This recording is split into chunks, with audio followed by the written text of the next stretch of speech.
Hello everyone, we're in December now and I want to show you something that I really love for this time of year.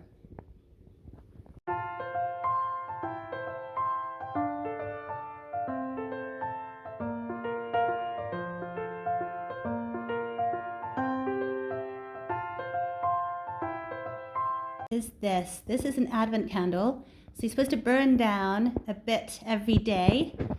And as you can see, we started yesterday on the 1st and it didn't get to the bottom of the 1st, so we're a little bit behind. But what I did notice was it's on this nice little candlestick here, just make it really simple, but it's quite wobbly, and that's not entirely safe because my boys like to light the candle. Really, it's such a fun thing. So I'm going to go outside and collect loads of bits from the garden, see what we've got out there that's still a bit evergreen, and make a little decoration with it. These are pretty little flower heads for my Fatsia japonica.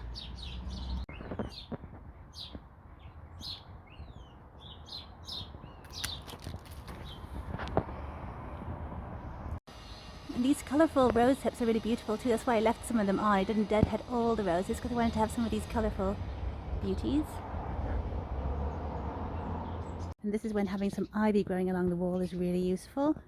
I'll just get a few strands of it if I could find some. There we go. Lovely. Lovely green. I think I'll use some sprigs. This is a really big evergreen shrub here under the apple tree. So I think I'll use some of these sprigs of it just to add a bit of greenery. I haven't got any fir trees or anything like that, so this looks nice and fresh, isn't it? Beautiful. Actually have some little Christmas trees. This is one that we got about 4 years ago, and it just lives inside that pot there. And we have a little baby down here too, which is really cute. Usually I bring them inside and decorate them for Christmas and then put them back out again. But he's a bit bigger this year, and I'm just going to leave it out here. Might put some bubbles on him and just enjoy him out here under my children's little house. And our Japanese quince, you can see it's lost all its leaves. It had a few of these little beautiful quinces hanging there, and I actually think they are really nice. They're really highly scented, they're really perfumed, so they'd be nice to add to decoration. And this is where my little pine cone collections that I keep under my blueberry bushes might come in handy. I use them to mulch them. And I'm thinking about using these little guys. They are under the lingonberries. Look how cute they are. The little lingonberries still flowering. There we go. Get a few of these little miniature pine cones. Cute. So the next thing I've got is a Christmassy plate, one used for candles usually, I think, and a bit of modelling clay. I got this because we're going to use it for making some of the decorations as well. So I put a bit of modelling clay down there. This is just to actually keep the candle in place and keep all the greens in place too. You see that it's sort of sitting there nicely, nestle in there.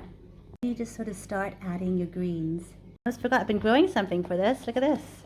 My very own fresh moss. I've also been growing it for other plants too. It's like for amaryllises and things, but I'm going to use some of it now for this decoration. Adding bits around. It's a kind of ground cover almost. It's really, really nice and fresh.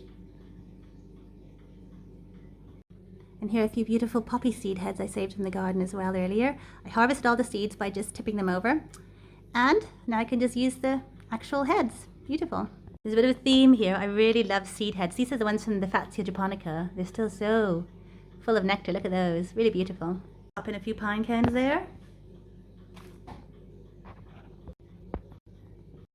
And the finishing touches, of course, the Christmas hearts, julegjerde in Danish. They're made out of newspaper and wrapping paper.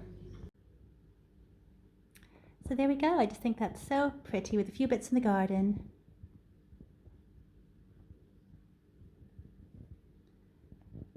Better than the wobbly candlestick anyhow.